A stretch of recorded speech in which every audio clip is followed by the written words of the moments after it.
In 1999, not everyone was partying like it was 1999. The Y2K bug was a computer dating issue. I have computer dating issues all the time, but this one was going to affect us all. The cost of memory was expensive, so to save space, programmers changed the year from 4 digits to 2 digits. 19 was hard-coded into systems, and the last 2 digits changed every year. The problem was, when 1999 changed to 2000, people were concerned that systems would reset to 1900. Madness. Supermarkets were run off their feet. It's not too late to be Y2K safe. Yeah, I think there's a bit of panic happening out here. If it happens, it happens. It's just crazy up there. No, there won't be a problem. In the IT world, we understood that there was a potential technical issue that we needed to mitigate. The press kind of spun a broader story out. Were there going to be massive IT issues that we might lose control of aircraft and the like? It was something that we needed to do something about as a nation, as the world. We had to do something about this little thing here.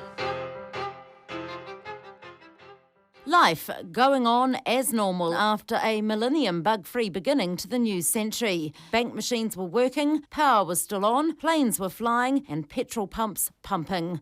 Once the panic died down, people started to question the credibility of this whole thing. Was it just a big marketing ploy? Y2K ended up being reported as not being an issue, which led to conspiracy theories after the fact saying, oh, it was just a hoax. Some people made a lot of money on the whole panic thing. Get it back off the computer companies. Get it back off Microsoft. That's what I say. Do you think it was a conspiracy? No, I think it was a very real IT issue. I think there are conspiracy theories about what happened post Y2K, but the actual Y2K bug was a real thing. So Y2K was real and posed real threats to humankind. The only reason why we're not living in the woods eating cockroaches is because of nerds. What was it like in the office as an IT professional during the Y2K? There were medical systems that would have failed if they hadn't been caught early, all the way through to embedded software. Embedded software? What is that? You know, heart rate monitors and things like that. Oh, yeah. So it was quite a broad and deep issue. Like an ocean. I think we were pretty wide-eyed and naive back then, and I think people are a little bit more sceptical and realistic now, which isn't necessarily a bad thing. But who was behind this coordinated effort to fix these dates? Judy Spate was a member of the Special Task Force charged with solving the Y2K issue. The focus was really on infrastructure, emergency services, key pieces of existence, rather than whether or not the toaster was going to blow up. Do you think New Zealand was well prepared, or were we overdoing it? At the beginning of our work, there was something like 1% of New Zealanders consider themselves to be Y2K ready, and it was only a couple of years out. This is important. It's not going to be the end of the world, but it is important, and we do need to deal with it. So she'll be all right wasn't going to cut it. So January 1st, when people realised there was nothing wrong, were they like, oh, I bought all this canned tuna. What a waste.